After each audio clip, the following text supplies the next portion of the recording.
राज्याचे उपमुख्यमंत्री अजित पवार यांचं अकाली निधन झालेलं आहे.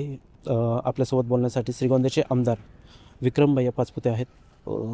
तुमचं अजित पवारांचं एक चांगलं बॉन्डिंग होतं, पण आज अकाली निधनाची बातमी आली अजित पवारांच्या, तर काय एकंदरीत भावना मनामध्ये? हे अजून खरं वाटत नाही. म्हणजे काही तासापूर्वी आपण ज्या व्यक्तीबरोबर वेळ घालवला आहे किंवा वेळ खर्च झाला आहे, अशी काहीतरी बातमी येते, ही धक्कादायक आहे. म्हणजे काल आम्ही मुख्यमंत्री कार्यालयात सी एम साहेबांना मी भेटायला गेलो होतो. तर त्यावेळेस अजितदादाही तिथं होते. आतमध्ये सी एम साहेबांची एक बैठक चालू होती. तर आता बाहेर बसून आमच्या सगळ्यांबरोबर गप्पा मारत होते.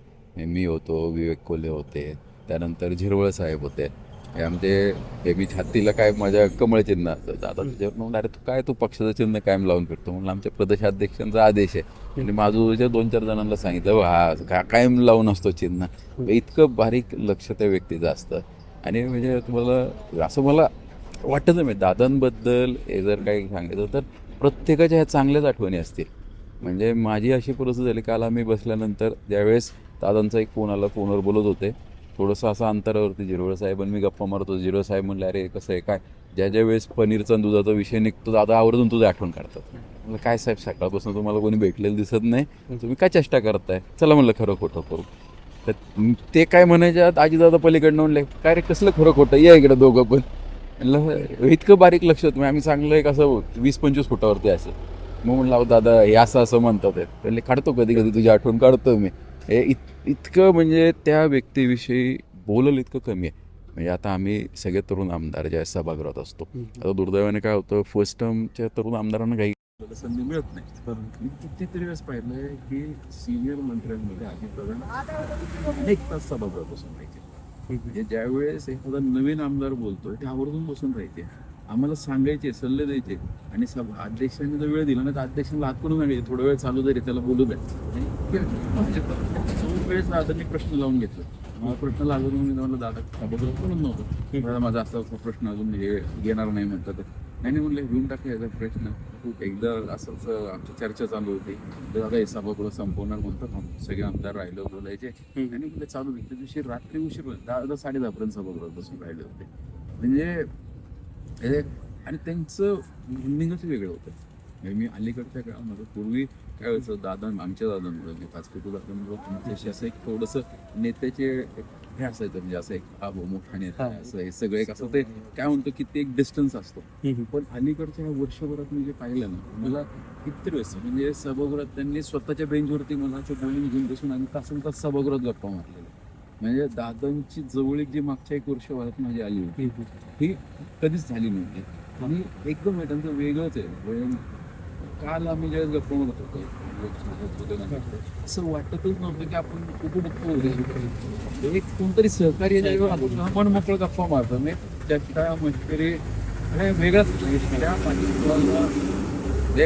अजितदादांच्या चांगलं. आता काल जो माणूस सोबत होता, जी व्यक्ती आपल्या सोबत होती, ती व्यक्ती आज नाही आहे, अपघाती निधन झालं. काय वाटतं की काल त्या व्यक्तीसोबत बोललो आणि ती व्यक्ती आज आता आपल्याला परत दिसणार नाही? नियतीसमोर म्हणजे आमचे आता हे जे आम्ही जनतेत काम करण्याचं कधी काय होईल काल बरोबर होते आणि आत्ता गेलं ते अजूनही खरं. म्हणजे अजितदादांविषयी गेल्यानंतर दुःख होणार नाही सांगायचं. ज्यांचा त्यांच्याशी संवाद, अजितदादाविषयी ज्यांचा कधी संबंध आला नाही त्यांना अजितदादा खूप वाईट वाटतं. म्हणजे त्या माणसाशी जोपर्यंत संपर्क येत नव्हता तोपर्यंत माणूस काही कळत नव्हता. आणि दुर्दैव असे, ज्याला जो माणूस कळालाय त्यालाही सहनच मिळत नाही. मला अजूनही रुकरुक लागते की कळाली बातमी खोटी असेल. ज्या व्यक्तीला आपण काल बघितलं, जी व्यक्ती आज आपल्यासोबत नाही आहे. कारण 1-1.5 तासापूर्वी ज्यावेळेस हे घडलं ना सगळं, त्यावेळेस तिकडनंच शेजारी ज्यांच्या शेतात झालं, त्या आमच्या एका तालुक्यातले जे कार्यकर्ते नेते तर त्यांचे नातेवाईक, त्यांनी फोन करून सांगितलं, मी व्हिडिओ कॉल करून असं असं घडलं, त्यांनी जखमी असं सांगितलं. पण नाही असं मला फोन आला, म्हणलं काही कशावरही विश्वास ठेवू नाही शकत. बरोबर, इलेक्शनचा पिरियड आहे, अफवा होत असतात. आणि मग मी ज्यावेळेस माझे फोन सुरू केले की नाही जखमी आहे, गंभीर जखमी आहे, पण मग ज्यावेळेस फुटेज आलं तिथलं ज्यावेळेस फुटेज मी मागून घेतलं ते फुटेज पाहिल्यानंतर मग हे झालं, बा आज आपण आज अजित पवार आता आपल्यामध्ये नाही आहे, अपघाती निधन झालं. एखादा असा किस्सा तुमचा, कारण गेल्या अनेक वर्ष तुमचं जे कुटुंब आहे राजकारणात आहे, दादांनी कधी मित्रपक्ष असेल किंवा विरोधक असेल खूप सर्वांशी मैत्रीपूर्ण संबंध होते. जे अनेक वर्ष आमदार होते, दादा ज्यावेळेस श्रीगोंद्याला यायचे नेहमी आवर्जून भेटायचे, बोलायचे, सत्ताधारी असो विरोधक असो, पण दादांनी ते मैत्रीपूर्ण संबंध प्रस्थापित केले. एक कुटुंबाशी असलेला एखादा किस्सा दादांसोबतचा जे तुम्हाला आवर्जून सांगावं लागतो. त्यांनी एकदा बाबांशी संबंधाला कुटुंबाशी बोलतो. म्हणजे दरवर्षी आमच्या आई दादा वारीत चालतात, तर वारीत चालत असताना दादांच्या आई ह्या आमच्या आईबरोबर चालतात. 2 दिवस वारीत चालतात. म्हणजे त्यावेळेस वारी इकडनं रात्री पडलं त्यांचे कुटुंबाचे घरातले असतात बरोबर. म्हणजे आम्ही कधी असं आठवड्याची वेळ एकत्र काम केलं त्यावेळेस ते राष्ट्रवादी गव्हर्नमेंट संपूर्ण जबाबदारी माझ्यावर टाकलेली पक्षाने, तेव्हा मी राष्ट्रवादी आणि ते मी स्वतः बांधल्यामुळं माझ्या दादांबरोबर त्यावेळेस खूपदा संबंध संपर्क आलेला आहे. मी त्यावेळेसचे दादा आणि अलीकडचे दादा म्हणजे दादा खूप ओपन म्हणजे आपण म्हणतो नो फिल्टर्स, मनातीलचं बोलून टाकणार. अजित दादा पूर्वी असे होल्ड बॅक आहे, काही गोष्टी व्यक्त होत नव्हते.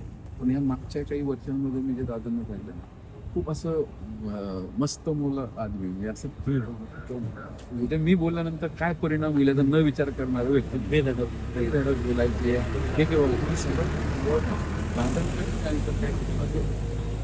आपलं चुकलं नाही म्हणजे मी दादांकडनं पाहिजे की माझा एखादा निर्णय चुकलाय म्हणून मी तो रेटून नेतोय, ते मान्य करायचे की आपलं चुकलेलं आहे आणि ते चुकलेलं मान्य करून त्यामध्ये सुधार. शेवटचा प्रश्न, आता पहिली टर्म होती तुमची आमदारकीची, तर त्याच्यामध्ये विधानसभा अधिवेशनामध्ये दादा नेहमी युवा आमदार असेल तर आवर्जून सहकार्य वगैरे करतात. येणाऱ्या काळामध्ये अधिवेशनामध्ये दादाचा आवाज दिसणार नाही, दादा दिसणार नाही, सहकार्य असणार नाही, आता ती मनात खंत वगैरे वाटते. 100% दादांचं जाणं याच्या सभागृहात बोलाय मी ज्यावेळेस धर्मवीर गडाचा याचा आराखडा त्यांच्याकडे घेऊन गेला. 200 फूट तेवढा आहे पाणी म्हणून आणलं पुढे तो टाकाने म्हणजे एवढे पैसे नाही देऊ शकत दादा, तुम्हाला करता येते का? त्या बोलण्यानं मला असं वाटलं होतं की दादा काहीच करणार, पण मला बजेटमध्ये त्यांनी 2 कोटी रुपये दिले त्या घरासाठी. ताजी गोष्ट आहे. म्हणजे ते म्हणले ठीक आहे आता या 2 कोटीमध्ये तुम्ही आराखडा तयार करा, पुढे नंतर बोलू. म्हणजे दादा रागवले किंवा चिडले तरी सुद्धा म्हणजे असं जरी दादा रागात बोलले मी तो नाही काम करणार, तर माणूस आता थांबत नव्हता. परत नंतर शांत झाल्यावर बोलून घेणार, अरे काय तुझं होतं बघू इकडे काय काम आणलं होतं तू, समजून घेणार. योग्य असेल तर 100% मार्ग गेला. त्यामुळे दादा गेल्याने सभागृहाचीच पोकळी राहणार नाही, ही संपूर्ण राज्याला पोकळी जाणार की ज्या पद्धतीने त्यांनी ते कामाचा भाग सुरू केला होता. म्हणजे अजितदादांची आणि आदरणीय मुख्यमंत्र्यांची जो जोडी जुळली होती, दादा रागवले किंवा चिडले तरी सुद्धा म्हणजे असं जरी दादा रागात बोलले मी तो नाही काम करणार, तर माणूस आता थांबत नव्हता. परत नंतर शांत झाल्यावर बोलून घेणार, अरे काय तुझं होतं बघू इकडे काय काम आणलं होतं तू, समजून घेणार. योग्य असेल तर 100% मार्ग गेला. त्यामुळे दादा गेल्याने सभागृहाचीच पोकळी राहणार नाही, ही संपूर्ण राज्याला पोकळी जाणार की ज्या पद्धतीने त्यांनी कामाचा भाग सुरू केला होता. म्हणजे अजितदादांची आणि आदरणीय मुख्यमंत्र्यांची जो जोडी जुळली होती, ज्यावेळेस मागे शपथविधी झाला होता मुख्यमंत्री, त्यावेळेस आम्ही भेटायला गेलो होतो. त्यावेळेस आम्ही दादा खूप बरं वाटतं, आपण एकत्र काम केलं, बाजूला होत्या बरोबर येत आहे. ज्यावेळेस मागच्या घडलं नाही, पण ह्या 25 जी सुवर्ण संधी आली होती, ही जर संधी कंटिन्यू राहिली असती, दादांची जोड ही देवापूर्ण झाली होती, ही जोड अतिशय महत्त्वाची होती.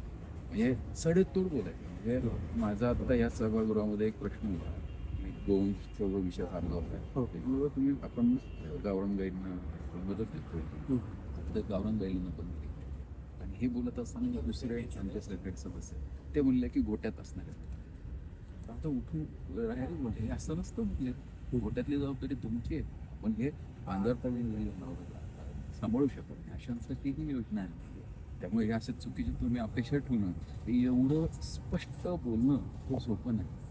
आणि स्पष्ट वक्तेपणा त्या सभागृहाला फक्त नेता हे स्पष्ट नेता गेला पटकट नेता गेला आणि नारळासारखं कडक जरी असला तरी आत्म हृदय किंवा त्याचे विचार मऊ असणारी गोष्टी हरपला याची पुरत नाही तही राहील आणि सभागृहाला आणि राज्याला सत्ताधारी असो किंवा विरोधक एक मैत्रीपूर्ण संबंध सर्वांशी प्रस्थापित करण्यामध्ये अजितदादांचा हातखंडा होता. यामुळं कुठंतरी त्यांच्यासोबतच्या भावना व्यक्त करताना विक्रम पाचपुते आमदार यांना देखील भावनाश्रू अनावर झाले. त्यामुळं जे काल सोबत होते ते आज आपल्या सोबत नाही, यामुळं कुठंतरी अश्रू त्यांना अनावर झाले. प्रवीण सरोसे, हेड्सअप मराठी, अहिल्यानगर.